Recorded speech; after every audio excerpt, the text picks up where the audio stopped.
Assalamualaikum warahmatullahi wabarakatuh. Selamat siang Dewa Juri dan teman-teman, salam literasi.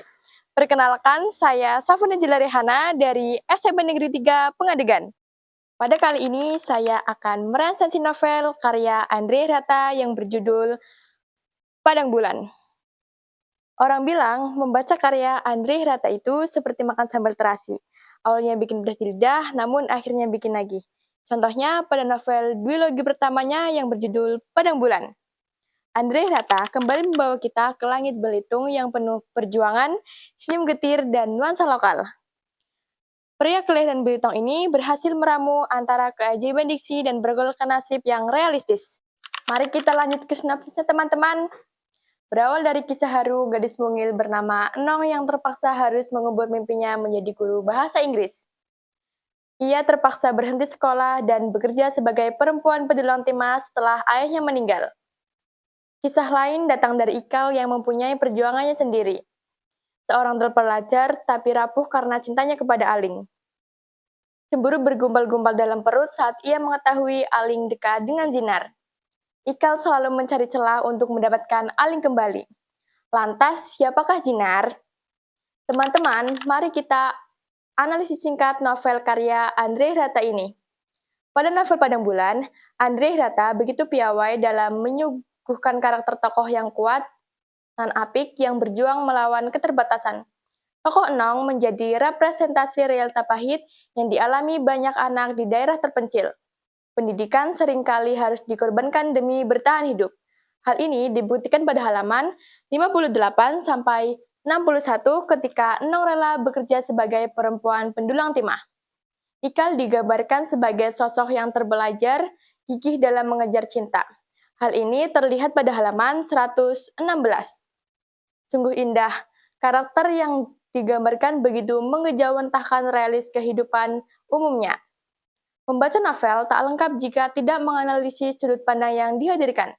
Sudut pandang Enong menggunakan sudut pandang orang ketiga, sedangkan sudut pandang Ikal menggunakan sudut pandang orang pertama. Tak kalah menarik jika berbicara tentang gaya bahasa yang terlukis dalam novel Padang Bulan. Pilihan kata yang begitu asyik bila mana dibaca, rumit tapi menarik, berbaur majas yang indah. Contohnya pada halaman 63. Lebih lengkapnya nanti, baca resensi aku ya. Berbicara resensi, maka kita perlu mengevaluasi karya sebagai penilaian. Novel Padang Bulan bukan sekedar bacaan remaja, ada pengajaran sosial di dalamnya tentang kegigihan. Kekuatan novel ini terletak pada pemilihan karakter yang kuat, serta pesan moral yang hendak disampaikan melalui diksi yang cerdas. Pembaca diajak menyelami dua karakter di langit Belitung yang berbeda, tapi sejatinya saling berkaitan. Andre Rata berhasil menyuguhkan karakter yang membumi sehingga berasa nyata. Andre Rata memiliki ciri khas yang cerdas, puitis, tetapi diselingi gaya jenaka dalam bercerita. Diksi menjadi magnet dalam penggambaran rangkaian cerita agar tetap hidup. Pesan moral yang disampaikan begitu terasa di mana pendidikan dan kemiskinan bahkan mitos menjelma menjadi satu kesatuan yang padu. Pembaca diajak melihat kisah mewujudkan mimpi sederhana. Namun, bagi pembaca yang tidak terbiasa dengan diksi Andre Rata, mungkin akan terasa sedikit sulit memahami maknanya. Terkadang kalimatnya juga meliuk-liuk dan terlalu panjang, sehingga lama-kelamaan pembaca akan merasa lelah. Meski demikian, secara keseluruhan, Andre Rata berhasil mengejawantahkan realitas sosial berbalut sastra indah.